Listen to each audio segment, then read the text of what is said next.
National Museum has kindly allowed us to talk about 4 buildings that spanned from the 50s to the 1970s that had a kind of an important impact on sort of citizenship and history in Singapore. So today I will talk about the 4 buildings: the National Library, which used to be next door, and which actually started out in the National Museum in 1960. And then this is followed by the National Theatre, also demolished, which was built in 1963. The next building would be the Singapore Conference Hall. It has been renovated, but not quite to its former glory. That's 1965, the year of independence. And then the final structure or building that we're talking about is the National Stadium, right? 1972.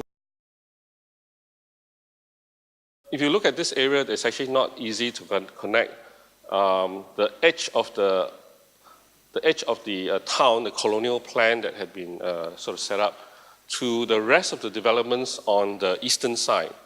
So it almost was a kind of eastern frontier, if you like, right? Which already started with all these structures and buildings. So the building of a Merdeka Bridge, which is now called the Nickel Highway, is a kind of very momentous moment in Singapore's history, because it really sort of connected both sides. Okay? And building in 1956, you can imagine the kind of aspirations to independence. Right? Singapore was a crown colony. It was separate from the Federated Malay States, but there were aspirations of independence tied to that bridge. So even that bridge became a kind of a symbolic gesture, right? So you can sort of see here what Lim Wee Hock was thinking about, how to connect Singapore and Malaya. Right? So although the bridge wasn't really like the causeway or anything, but the aspirations of independence was cast onto the bridge. This is the first building we're going to talk about. The National Library was actually the result of a very generous donation by Mr. Lee Kong Chien, who donated $350,000 to build a new library. So this is the design. Right? This is Mr. Alfred Wong. And of course, the design is ingenious because this was the slope going up to Fort Canning, right? And in fact, the 5 diamond shapes that we always see as the facade is in fact a structural form, right? It doesn't show the foundation here, but it together with the stage and the sides of the wall, it actually holds up this cantilever. Originally, there was going to be another canopy across it, right? But you can already see in this section, and of course the stage is here. You can see in this section that it's actually quite ingenious, because these would house the seats, right? the rows of seats. But if you didn't have money and you want to patau with your boyfriend or girlfriend, you could still go to the back, where the people on the stage will appear like ants, you know. But you actually see some movement of the ants, and then you can perhaps hear some music and try to win your love. But of course, most of the seats were here, right? So this kind of fan shape, and there was a rotating stage as well.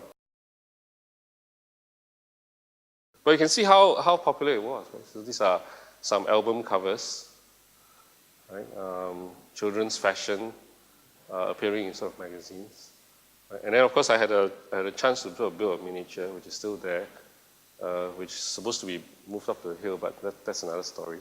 But we were able to get Mr. Alfred Wong and Mr. Lee Kun Choi to come and sort of like officiate it and sort of build a replica for it. But the third one is a lot more sort of serious, in the sense that it was tied to sort of union unrest of the time. Unions in Singapore started in 1909, but it was in the 1930s that they were formed. And by the 50s, there were two unions, right? We always know NTUC, right? National Trade Union Congress, but its prior name was Singapore Trade Union Congress, right? And there was another association called the SATU, Singapore Association of Trade Unions, right? And part of the attraction to join the union was that the new government, in association with the now National Trade Union Congress, was going to build a new premises for it. Okay? So in fact, the Singapore Conference Hall's full name is the Singapore Conference Hall and Trade Union Congress, right? And that was the result of the a promise, and surely enough, by 1966, right, 70% of the union members were joining the NTUC. Okay? So this conglomeration of trade unions in Singapore is, of course, a very important part of the history, right? Especially for a developing nation at that time. And of course, to go back to the history of the Kallang Basin, here on the bottom right, you see a Kallang Basin being filled up, right? But did you know where the soil came from? You're experts at reclamation. So this is a map showing the Kallang Basin, and this is Toa Payoh, right? It's Toa Payoh. By the way, those of you who lived in Toa Payoh before it became Toa Payoh New Town will realize that Toa Payoh is not flat. Toa Payoh is actually consists of a whole series of undulating hills and so on and so forth. And of course, they were cut. All these hills were cut and filled into Kallang Basin. So when you're at Kallang Basin, you're actually at Toa Payoh. No, just kidding. Okay? So this is a very ingenious way of reclaiming land, because you have this marshland, you have hilly area, so you flatten here and you fill up here, and you get two tabula rasa, so you get two pieces of land to develop. Kallang Basin into an industrial area, and then Toa Payoh into a housing estate. Okay? So this is one of the hidden stories of Singapore.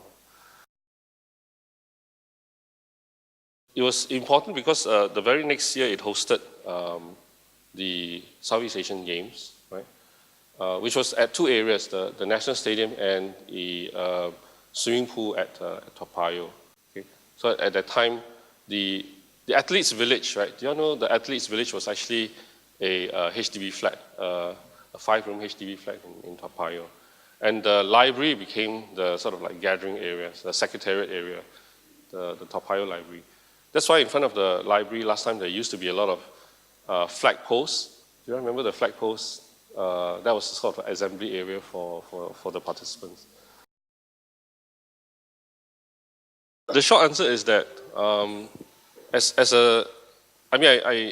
I told myself to aspire to become an architectural historian, and to be an architectural historian in Singapore, you have to cut yourself away from all these emotions and to try to present. Yeah, otherwise I don't think I can write with all the blood in my head, and then I can't do that, right? I think of course it's a loss of all these buildings. I've been put on record to say that LTA is a lot of the reasons for all this, but I wouldn't say that today, although I've already said it. It's a loss, right? I think we could have planned it better so that actually we could have saved some of the buildings. I think there were problems of the time, right? So for example, the National Theatre had traffic passing through it, but the structure is so fragile. So calculated that if you had some of the foundations taken out, the whole structure would not have been stable. So, with the engineering feats, engineering capabilities, even at that time we could have solved the problem, but we did not. So it remains a shame.